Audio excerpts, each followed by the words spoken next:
সুধী আসসালামু আলাইকুম। আজকের পর্বে আপনাদের আমি মেহেদি স্বাগত জানাচ্ছি। আজকে আমরা মাইক্রোসফট ওয়ার্ডের ফুল কোর্স নিয়ে আলোচনা করব। এবারের পর্ব এমএস ওয়ার্ডের এ টু জেড। আমরা বিগত পর্বে বিভিন্নজন ফোনে অথবা কমেন্টের মাধ্যমে এমএস ওয়ার্ডে কাজ করতে যে সমস্যাগুলো ফেস করেছিলেন সেগুলোর সমাধান চেয়েছিলেন। আমরা তার সমাধান ভিডিও তৈরি করে দিয়েছিলাম। তো আজকে আমরা এবারের পর্বগুলো এমএস ওয়ার্ডের এ টু জেড সিরিজের।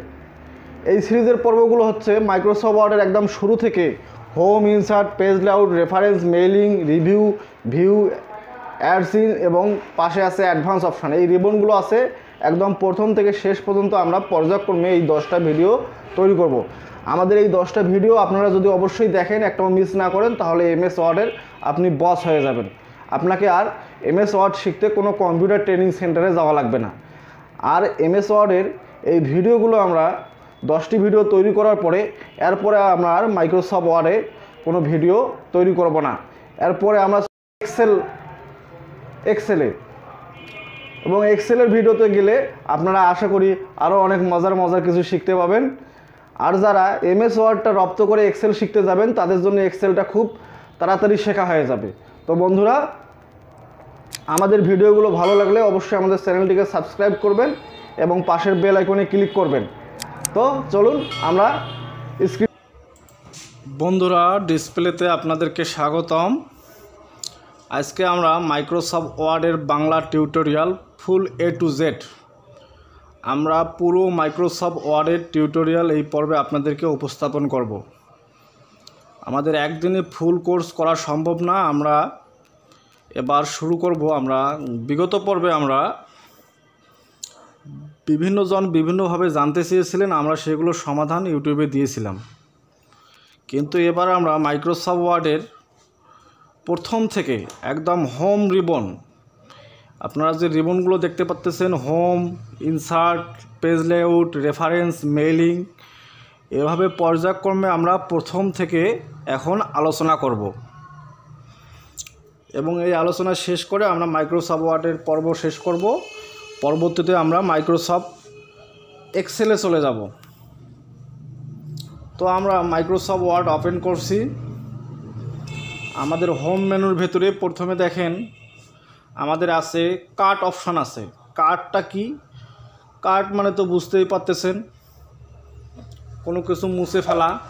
তো আমার এখানে আমি কিছু লিখছি, এই লেখাটার ভেতরে আমি মাঝে যদি আমি বাংলাটা মুছে ফেলতে চাই, এই বাংলাটাতে আমরা সিলেক্ট করব, সিলেক্ট করে এখান থেকে কাট করব, ব্যাস আমাদের বাংলাটা চলে গেল। কাট করলে চলে গেল, কিন্তু কাট করলেও কিন্তু কাট এবং কপি প্রায় একই রকম।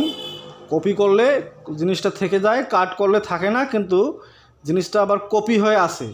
আপনি চাইলে ওটা অন্য জায়গায় পেস্ট করতে পারেন। যেমন আমি এখানে ক্লিক করলাম এবং পেস্ট করার নিয়ম হচ্ছে এখানে পেস্ট আছে, দেখেন পেস্টে আমরা ক্লিক করব, দেখেন আমাদের বাংলা চলে আসলো। আমরা যেটা কাট করেছিলাম সেটা চলে আসলো। এই কপি করার কাট করার শর্টকাট হচ্ছে কন্ট্রোল এবং এক্স। আবার পেস্ট করার কিবোর্ড শর্টকাট হচ্ছে কন্ট্রোল ভি। আমরা পরবর্তী অপশনে চলে যাই। আমরা তারপরে আছে আমাদের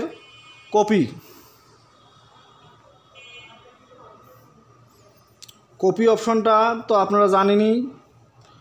আমরা যেমন এখানে আমাদের লেখা আছে, আমরা এটা জাস্ট সিলেক্ট করব, সিলেক্ট করে কপি করব, লেখাটা আমাদের কপি হয়ে থাকবে এবং আমরা পরবর্তীতে ওটা যেখানেই পেস্ট করতে চাই এখানে পেস্ট দিয়েও আপনি পেস্ট করতে পারেন। আবার কিবোর্ড থেকে কন্ট্রোল ভি চেপেও পেস্ট করতে পারেন। তার নিচে আমাদের ক্লিপবোর্ড নামে একটা অপশন আছে। ক্লিপবোর্ড অপশনটার কাজ কি? আমরা এখানে ক্লিক করব। আমরা ক্লিপবোর্ড অপশনের সাহায্যে বিভিন্ন জিনিস, যেমন আমরা এখানে বিভিন্ন লেখা আছে, এই লেখাগুলো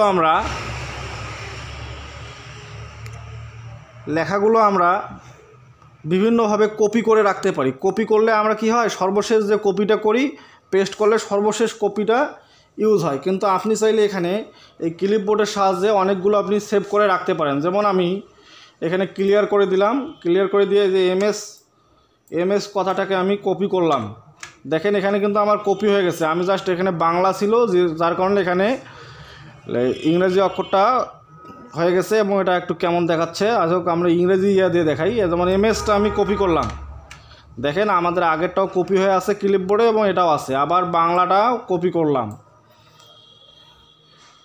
করলাম, দেখেন আমাদের তিনটা এই ক্লিপবোর্ডে কপি হয়ে আছে। এখন আমরা লিখতে লিখতে আমাদের যেটা প্রয়োজন হবে, আমরা যেমন বাংলাটা যদি প্রয়োজন হয় এখানে আমরা বাংলা ক্লিক করব, আবার এমএসটা প্রয়োজন হলে এমএসটাতে ক্লিক করব, আবার এমএস বাংলা দিয়ে লিখতে গেলে বাংলাটা ক্লিক করব। তো বন্ধুরা দেখতে পাচ্ছেন কত সহজ ক্লিপবোর্ডের সাহায্যে কপিগুলো, অনেকগুলো কপির অপশন ব্যবহার করা যায়। তারপরে আছে এই যে ফন্ট বারটা দেখতে পাচ্ছেন আমাদের এখানে, এই যে প্রথমে দেওয়া আছে আমার এখানে সুতনি এমজি, এটা আসলে ফন্ট, লেখার ফন্ট। আপনি বাংলা লিখবেন না ইংরেজি লিখবেন এইখানেই নির্ভর করবে। এখন দেখেন আমি এইখানে বাংলাও লিখেছি এবং ইংরেজিও লিখেছি। এখন আপনি যদি চান, আমার এইখানে কারসার রাখলাম, দেখেন আমার এখানে ফন্টটা বাংলা আছে, তার মানে এখন আমি বাংলা লিখতে পাবো, যা লিখতেছি সব বাংলা হবে। কন্ট্রোল অল্টার বিজয় নিয়ে আসি,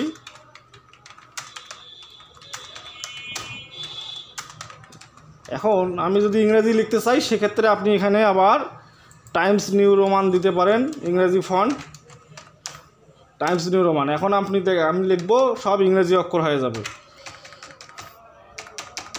এখানে আমাদের বলে রাখা ভালো, এখানে বাংলা কিন্তু অনেক ফন্ট আছে এবং ইংরেজিও অনেক ফন্ট আছে। আপনি এখানে সিলেক্ট করে ট্রাই করে দেখবেন আপনার কোন ফন্টটা ভালো লাগে। তারপরের অপশন আছে হলো ফন্ট সাইজ। ফন্ট সাইজটা খুব গুরুত্বপূর্ণ। এখানে আপনি কোনো কিছু লিখতে গেলে আপনি ফন্টটা কত বড় ব্যবহার করবেন সেই সাইজের ওপর নির্ভর করবে। আমি যে এমএস কথাটা লিখছি, যেমন আমি নিচে লিখলাম আমাদের লিখলাম, এখন আমাদের দেখেন লেখাটা কী সাইজে হয়েছে, আমাদের 20 ফন্ট সাইজ দেওয়া ছিল। এখন আমি চাইলে এই ফন্ট সাইজটাকে বাড়াই দিতে পারবো, কমাই দিতে পারবো আমার প্রয়োজন মতো। হ্যাঁ, যেমন আমি 72 পর্যন্ত দিলাম, কিন্তু ওপরে কি দেখতেছেন 72-এর পরে আর কিন্তু কোনো ফন্ট সাইজ নাই, তাই না? আছে ফন্ট সাইজ 72-এর পরেও আছে, আপনি যত মন তত ফন্ট সাইজ দিতে পারবেন। এখানে যদি 72-এর পরে না থাকে তাহলে আপনারা উপরে ক্লিক করবেন, ক্লিক করার পরে এখানে আপনি ম্যানুয়ালি লিখে দেবেন। যেমন আমি 100 দিলাম, আমাদের ফন্ট সাইজ 100 হয়ে গেল। দেখেন উপরে লক্ষ্য করেন বন্ধুরা, আমাদের ফন্ট সাইজ 100 হয়ে গেছে। আবার আপনি চাইলে 120ও দিতে পারেন।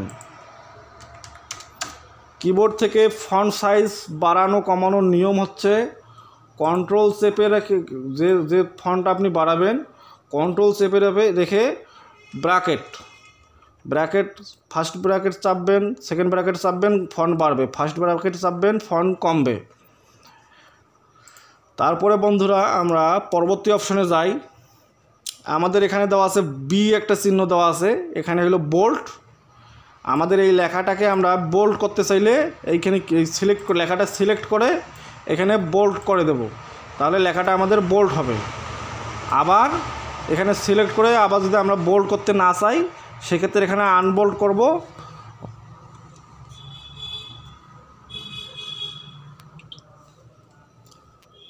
আবার বোল্ড আনবোল্ডের কিবোর্ড শর্টকাট হচ্ছে কন্ট্রোল বি দিলে বোল্ড হবে। এই যে কন্ট্রোল বি চাপলাম, বোল্ড হইল, আবার কন্ট্রোল বি চাপলাম, আনবোল্ড হইল। তারপরের অপশনে আছে ইটালিক অপশান। ইটালিক অপশানটা আরও মজার। এখানে আপনি সিলেক্ট করলে, আমি যদি কন্ট্রোল ইটালিক অপশান চাপি, দেখেন আমাদের লেখাটা ইটালিক স্টাইলে হয়ে গেল, মানে একটু বাঁকা ধরনের হয়ে গেল। আবার যদি সোজা করতে চাই আবার সিলেক্ট করে আবার ইটালিকে ক্লিক করব। আর এটার কিবোর্ড শর্টকাট আছে কন্ট্রোল প্লাস আই, ইটালিক হবে, কন্ট্রোল প্লাস আই ইটালিক কাটা যাবে। তারপরের অপশানটা দেখেন আর একটা গুরুত্বপূর্ণ অপশান, ইটালিকের পরে আছে আন্ডারলাইন। আমি যদি এই আমাদের কথাটার নিচে অথবা এই কথাটার নিচে আন্ডারলাইন দিতে চাই সেক্ষেত্রে এই ইউতে ক্লিক করব। দেখেন আমাদের এখানে আন্ডারলাইন তৈরি হয়েছে। এখানেও আমি দেখি, এই যে ইউতে ক্লিক করলাম। আবার আন্ডারলাইন সরাইতে গেলে আবার আমরা এখানে ইউতে ক্লিক করব। এবং আন্ডারলাইনের বিভিন্ন স্টাইল আছে, আপনি চাইলে এই যে ডাবল লাইন করতে পারেন, এখানে অ্যারোতে ক্লিক করবেন, আপনার যে ধরনের আন্ডারলাইন প্রয়োজন ভালো মনে করেন সেটা দিবেন। আবার আন্ডারলাইনের কিবোর্ড শর্টকাট হচ্ছে Ctrl+U দিলে আন্ডারলাইন হবে, আবার Ctrl+U দিলে আন্ডারলাইন উড়ে যাবে।